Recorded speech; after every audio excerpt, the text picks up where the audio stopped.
I don't wait for her to finish her conversation, nor do I allow it to continue as it is. I exit my vehicle to stand next to hers. She's so engrossed she doesn't notice me at first, but then I make myself impossible to miss. I stand at her window playing peekaboo with my tongue sticking out. I contort my face to make myself look inbred and fugly, drooling. I bend my arms and I scratch my pits.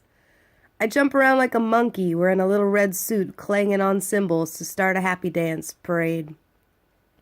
I try to cheer her because I can see. Cheering is what she needs. Lexi doesn't give me the smile I am hoping for. Her face is blank as she holds one terse finger up at me to gesture. Give me a minute. I refuse, though. I keep dancing, a clumsy, comical spectacle, obscenely out of place against the reverential churchgoers who are passing by in the parking lot. Stoic, solemn faces turn briefly to watch, as starkly pressed people invoke me to halt my absurd behavior with nervous, telling glances. This is highly inappropriate indeed. I realize I want to leave soon after I've just arrived. I don't belong with these congregating suits, garbed in repulsive seriousness. This place makes me shiver, or maybe it's just the cold. All I know is my hackles are up like danger is coming. My instincts are telling me to escape while I still can. I should have brought my rubber chicken. My fate is sealed by Lexi. She hangs up the phone as she floats down and out of her vehicle to join me for church. She is so light her feet seem to almost hover above the concrete, blithe, like a fairy spinning in glitter. I am dazzled by her beauty and consumed by her pain. Both are equally glorious. She is smiling with everything but her eyes as she acknowledges me with an apology. I'm sorry I kept you waiting. That was Darren. She confirms my suspicion. She had been talking to her soon-to-be ex-husband. He's refusing to pay his child support again, but enough about that. How are you holding up? This is me coughing because this is a really long chapter and it's getting late. So back to the reading. She dismisses her strife as if it's trivial compared to mine, reaching out to hug me. She smells like honeysuckle and lavender, fresh as the blossom of spring. She is meticulously manicured and pristinely put together, despite her continuous maiming. I am a blithering mess by comparison, blatantly unraveling. I can't believe you broke up with me. My repugnant news echoes from the empty hollow of my chest. Dull, flat, cracking. Lexi offers a radiant refusal, taking my arm in hers. I'm not surprised at all. He breaks up with you all the time, Amber. Like I said before, you two will totally get back together. Watch. She assures me, an oracle of good fortune. We enter the church as tiny aliens, abducted by the light, myself squinting from the brilliant, blinding brightness. Lexi's eyes are round and wide as she searches to see if he's returned. God is absent per usual, but the idea of him permeates. She remains hopeful as we make our way to find seats. The room is nearly full, stuffed with people not quite so proper in that pause before church gets started. Humanity spills out of formality. A snotty-faced toddler crawls on all fours on the seat next to his mother. A baby squalls without being quieted. An old man with a gnarly, withered face snores like a full Ford truck, missing a muffler. As straight as they all are, they can't avoid being messy. Are you going to take sacrament? Lexi leans over to whisper right before the ceremony begins. Her question is confusing, like too many forks on the table at dinner. I chew on it without knowing how to swallow. Should I take sacrament? I don't rightly know the answer to her question, and I'm afraid to ask. The whole deal makes me uneasy. Are you going to take sacrament? I ask, as I decide it's best to follow her lead. She nods to confirm she will be partaking, dooming me to yet another uncomfortable undertaking. I should have escaped while I had the chance. A tiny voice mocks as my heart begins to thud. I feel like I'm on a roller coaster up on the highest vantage, looking down tracks so far under I can't see if a bottom exists. I know that coaster is going to plunge on down, that the fall is going to feel deadly. The tiny voice is now a screaming one, a pleading one. Let me off! I don't want to be on this ride! Mass begins much like a parade, but without a happy dance included. People are blown out like candles being snuffed, hushed quiet by the glory of His Holiness entering the room. Puffs of white smoke swirl from a golden ball being swung from a pendulum as creamy white robes shuffle past pews of sheepy people. I am the black one in the group, bleedingly wrong, an outside intruder. I half expect the priest to call me out, but he passes by as if he has no reason to notice me. I inhale my relief, grateful to find I am breathing again, realizing I had been holding it.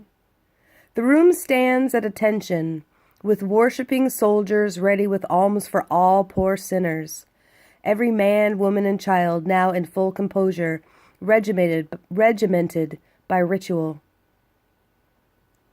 Even the baby quits squawking, silence dead like its mama done snapped its little neck. I scan for the infant across the room, relieved to see it alive and pink, in the cradle of its mother's arms. It's a girl, with round rosy cheeks and a round rosy mouth. She's pretty and still, a doll made out of porcelain. Her eyes stare forward, unblinking blue glass. I'm not exactly sure when I tune out, but I realize I'm drifting before I go. How much time do I have left? My thoughts return to Justin as I grapple with the future. What if he wants me out of his house in 30 days? The question tightens around my throat, a vice made out of steel, soldered, soldered and soldered, that's funny, soldered to a ball and chain. It's heavy and thick, pulling me deep into a sea of doubt-filled questions, all with answers I do not like. I'm going to be homeless. I don't have enough money saved to move on from Justin. I won't have enough money. There's not enough time. Lexi elbows me in the ribs to let me know it's time to pay up. An angelically carved altar boy is standing at the front of our row with the basket held out. There are folded green bills in the pile of collections, and I've got no more than lint in my pocket. I shrug at her, unapologetically, thinking I should tackle the boy with the cash and take the money. Leave it to the church to ask for charity from those in need of charity. Lexi smiles at the kid as she contributes a crisp 20, taking the basket to pass to me. I get rid of it like a hot potato burning hands, scowling foul. The sermon drones on, a mundane and gentle hum. The father's voice is soothing, but uninspiring otherwise. I look to Lexi to see if there's any indication she might share my opinion, because truly, I'm bored out of my mind. She does not return my glower. She is keen on the pomp and circumstance, ardently tuned in. The rest of the congregation is exactly the same, with one exception. The old man with the gnarly, withered face is back to sleep again. His snoring putters on in cadence with the droning preacher. His mouth is a black circle of open. His fleshy brown lips undulate with his escaping snuffle. He's louder than the service, but no one seems to notice. It's weird. It's weird that they don't notice. When you're strange, the world becomes an oddity, a bizarre and freakish sideshow complete with crystal decanters and magical elixirs. I wonder if they drug the holy water. The people of church are morbidly mesmerized, entranced, and enthralled by a force I'm not able to reckon with. I can't get on their wavelength, so I turn the channel in my head. My thoughts return to Justin and the life that will come after. What's next? I'll need to find a place to live, with a space large enough for an in-home photography studio. I do not have the funds to secure both an apartment and commercial space for my business. I know I don't make nearly enough money to afford renting a house on my own. This means I'll need to find a roommate that doesn't mind having a business in their home. I have enough cash squirreled away to make the move-in deposit, but I was saving the money for a new camera, and I need that new camera to keep my business running. My current camera is so old it's obsolete. The brand quit making it available for repurchase, so with so many new models following, I've been scrimping for close to a year to save barely enough to make the purchase. I don't even have it. I only have half of the $6,000 I need. Now that Justin's broke up with me, the money will be wasted on moving into a place I won't likely afford for long. This move is going to cost me my photography business. I'll need to give it up and go look for a job. My business of 13 years. I'm years away in my mind when the room comes to life with movement. The disciples are rising in clustering groups, yielding in to form a line. Lexi is up with them. I startle to my feet to join, unsure as to what is happening. I shoot her a feeble, questioning glance. I don't really want to know what's next. I'm already horrified we are a part of it. There are some who remain seated. I seek them out with jealous, forlorn eyes as I'm pressed forward by the inertia of the biblical mob. Why did they choose to stay seated? Should I have remained behind? The line ekes onward, a conveyor belt of straight-armed bodies and shuffling feet. I crane my head to find the front of it, so I can try to ascertain what the people are moving towards. The glimpse I catch is enough revelation. I pull back into formation. Communion has begun. Why isn't everyone in line? The question nags like a torn piece of skin at the corner of a cuticle. I can't leave it alone, pulling at it until the flesh tears further and bleeds. I should not be in this line. I haven't earned the right. I'm struck intrinsically with a knowing so profound it makes me dumb. It's as if God cut out my tongue so I would listen. First, you must confess. If I were to confess anything, it would be this. I am a special kind of disaster, botched debauchery, a complete and total asshole. The ritual becomes clear as we make progress with the line. I no longer need to crane my head to see what is going on. A portly man opens his mouth to the priest. A wafer is placed on his tongue. He takes a drink from a chalice and then moves on. A woman with gangly arms and a long, narrow face is next to receive, but she does not open her mouth the way the portly man did. She reaches out instead, taking the sacrament with her right hand before bringing it to her mouth to eat. She also drinks from the chalice. The woman that follows her eats but refrains from drinking. Why didn't she drink the wine? Lexi is up next, and I'm right behind her. She receives the Father's blessing with an open, delicate mouth, sipping from the chalice the same way. Lexi Kensington is demurely graceful. She exudes sophisticated elegance. You can smell it on her, muddled with designer perfume. I approach the Holy Father with all the finesse of a blind and drunken pickpocket. My turn comes before I've decided how I'm going to receive my Jesus cracker. Should I open my mouth? Should I take it from his hand? I stand before the priest, a stammering short circuit, completely unable to choose. Get out of the line! I don't belong here! The tiny voice is back, too late. There is no grace to save me from the curse of being myself. I flit forward, erratically indecisive, until the terrible end. And it is a most terrible end. The priest never has a chance to give me my blessing. I snatch it from his hands as if I'm stealing back something stolen, palming the wafer instead of eating it. I decide I'm going to chomp it down later. Maybe even slowly, It's not often I have the opportunity to nibble on Jesus. I want to savor it away from the mass of confusing corpus. I bumble past the chalice without taking a sip, nearly tripping on the robes of those offering, tangled by my own feet. This was a terrible, terrible, terrible mistake, my inner voice pesters. I push into Lexi as I try to get away, not looking back, urging the line to move. Something feels wrong in the worst kind of way. I need to get out of here now. Escape does not come before the ridicule of a screeching nun. We are all caught in her horror, but I am trapped by it. You! Stop where you are! She cackles, a crow in black. My back remains turned. I continue to push, but now the line isn't moving anywhere. It's stuck. Everyone is stopped. Everyone is turned. All of them are looking at me. The entire congregation is gawping. Even the old man with the gnarly, withered face and the queerly quiet baby girl. Lexi is the worst of them. Her face is contorted into a mortified mask of condemnation. What in the hell did you just do?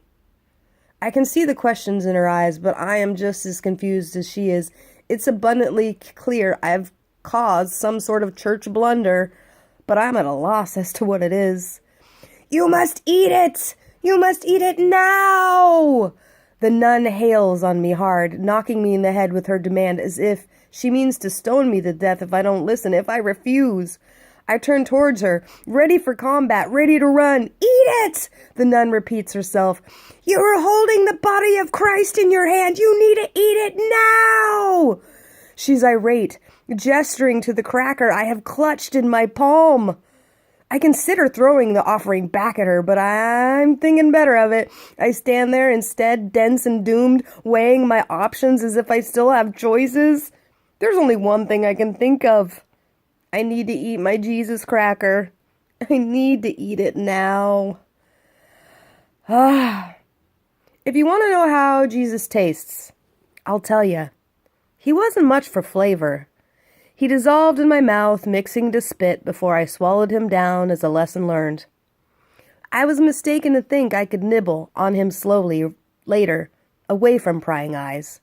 The church needed proof I consumed him as they consumed me with their damnation. Forever shamed through eternal life, guilty of every sin. The wrong way to eat Jesus is to refrain from eating him at all. Truly, truly, I say to you, unless you eat the flesh of the Son of Man and drink his blood, you have no life in you. He who eats my flesh and drinks my blood has eternal life, and I will raise him up at the last day. For my flesh is real food, and my blood is real drink. He who eats my flesh and drinks my blood abides in me, and I in him. As the living Father sent me, and I live because of the Father, so he who eats me will live because of me. This is the bread which came down from heaven, not such as the fathers ate and died. He who eats this bread will live forever. John 6:53-58. Lexi hugs me coolly as we part ways. The embrace is stiff, as if we are people made of wood knocking into each other. I'll call you soon, she says before speeding off to meet her next obligation. I can tell her promise is a spoken pleasantry. She doesn't mean it. It'll be more than a week before I hear from her again, and less than a month until we are no longer friends. Chapter 4 will be published soon. For those of you who are following and listening on YouTube, I love ya. I'm grateful. Thank you so much. You mean the world to me. Have a lovely day. The life you live is a choice. May your day be filled with smiles. Boy, that was off key and hoarse, but at least I got her done. Dang it.